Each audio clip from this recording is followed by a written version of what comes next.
Bismillahirrahmanirrahim. Assalamualaikum warahmatullahi wabarakatuh. Alhamdulillahirabbil alamin.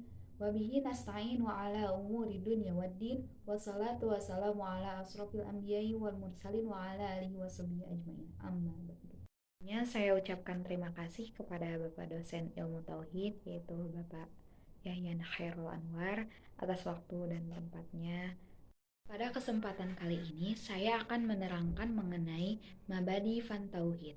Bagi setiap yang akan mempelajari suatu ilmu, termasuk ilmu Tauhid, terlebih dahulu perlu mengetahui 10 macam mabadinya. Nah, yang pertama, ta'rif atau definisi. Definisi Tauhid ada 3 macam. Yang pertama menurut etimologi, asal kata al-ilmu bin nasya'ati wahid, artinya mengetahui bahwa sesuatu itu adalah satu. Nah, yang kedua, menurut terminologi, yang artinya ilmu adalah menetapkan akidah agama Islam yang diambil dari dalil-dalil yang yakin.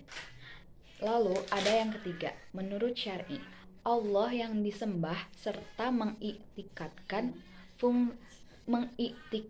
tunggalnya disertai dengan pengakuan dan penerimaan keunggulan zat, sifat, dan af'alnya. Nah, dari 3 definisi tersebut dapat disimpulkan bahwa manusia pada pokoknya ada yang bertauhid dan ada yang tidak bertauhid. Nah, yang termasuk kepada kelompok yang bertauhid dan mukmin adalah yang pertama, orang yang berilmu tauhid dan mengesahkan ibadahnya kepada Allah, hatinya tidak membenarkan adanya Tuhan selain Allah. Dan yang kedua, orang yang mengesahkan ibadahnya kepada Allah secara kebetulan dan tidak membenarkan adanya Tuhan selain Allah, hanya dia berdosa karena tidak mempelajari ilmu tauhid. Lalu ada yang termasuk kepada kelompok yang tidak bertauhid atau kafir. Nah, yang pertama, orang yang berilmu tauhid tapi tidak mengesahkan ibadahnya kepada Allah. Yang kedua, orang yang mengesahkan ibadahnya kepada Allah serta berilmu tauhid tetapi hatinya mengesahkan Tuhan selain Allah. Lalu ada yang ketiga, orang yang beribadah kepada Allah serta berilmu tauhid tetapi hatinya tidak mengakui bahwa Tuhan itu adalah Allah. Nah, lalu yang kedua dari mabadi itu ada yang namanya madlu atau sasaran. Sasaran pembahasan ilmu tauhid adalah yang pertama ada zat Allah, yang kedua ada zat Rasul, yang ketiga ada barang mukminul wujud, dan yang keempat ada akidah sam'iyah. Lalu yang ketiga ada samroh, hasil dari ilmu tauhid.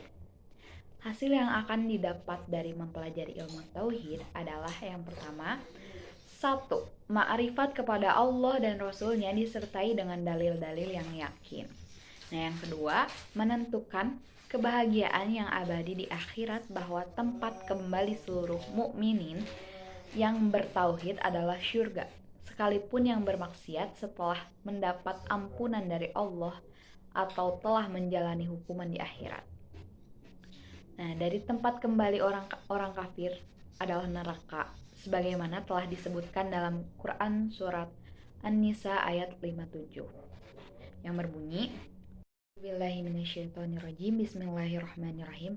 Walladzina amanu wa amilus solihati sanudkhilhum jannatin tajri min tahtihal anharu khalidina fiha abada lahum fiha azwajun mutahharah wa nudkhilhum dhilan dhalila, yang artinya, dan orang-orang yang beriman dan beramal soleh kelak akan kami masukkan mereka ke syurga yang di dalamnya mengalir sungai-sungai, kekal mereka di dalamnya.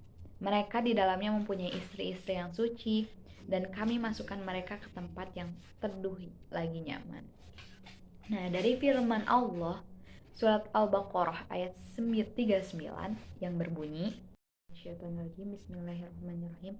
Walladzina kafaru wa kadzabu biayatina ulaika ashabun nar hum fiha khalidun.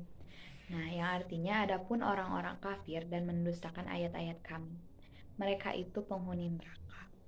Dari Syekh Al-Malibari dalam kitab Syu'bul Iman menazamkan wa bi anna masji'a muslimin li janani wa bi anna marji'a kafiri la jahannam. Nah, yang artinya bahwa sesungguhnya tempat kembali muslimin di akhirat kelak adalah syurga dan sesungguhnya tempat kembali kafirin adalah neraka.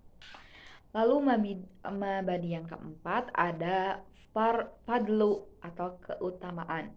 Nilai ilmu tauhid adalah termulia di antara seluruh ilmu karena bertalian dengan zat Allah dan Rasulnya. Lalu yang kelima ada nisbat atau hubungan dengan ilmu yang lain. Hubungan ilmu tauhid dengan ilmu yang lainnya adalah merupakan dasar dan akar dari beberapa ilmu ajaran agama Islam. Sedangkan ilmu yang lainnya merupakan cabang dari ilmu tauhid. Jadi ilmu tauhid itu yang utamanya, sedangkan yang lainnya itu merupakan cabangnya gitu. Lalu mabadi yang keenam ada wati yang mempunyai gagasan. Nah, ilmu tauhid pada pokoknya adalah dari para nabi dan rasul, berdasarkan dari wahyu Allah Subhanahu wa taala, kemudian disusun dan dibukukan yang pertama kali oleh Abdul Hasan Al-Asy'ari serta pengikutnya dan oleh Abu Mansur Al-Mutaridi serta pengikutnya yang dinamakan dengan golongan An-Najiyah, golongan Ahlu Sunnah atau golongan Asy'ariyah. Nah, lalu ada yang ketujuh yaitu Al-Ismu atau nama ilmu tauhid. Nah, di sini ada beberapa macam, ada 8 macam. Ilmu tauhid mempunyai beberapa nama.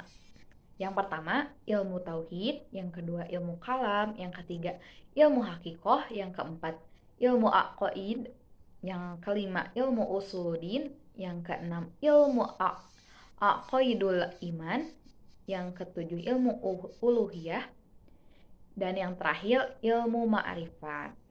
Nah, dasar yang dipakai sumber dalam ilmu tauhid adalah dalil akli, petunjuk akal gorizi, dan nakli, petunjuk dari Al-Quran dan hadis. Begitu. Lalu mabadi yang kesembilan adalah hukum syar'i atau pandangan hukum syara terhadap ilmu tauhid. Nah, hukum syara atau hukum Islam mewajibkan dengan wajib ain individu atau seseorang perorangan kepada seluruh mukallaf manusia dan jin untuk mempelajari ilmu tauhid dan bertauhid.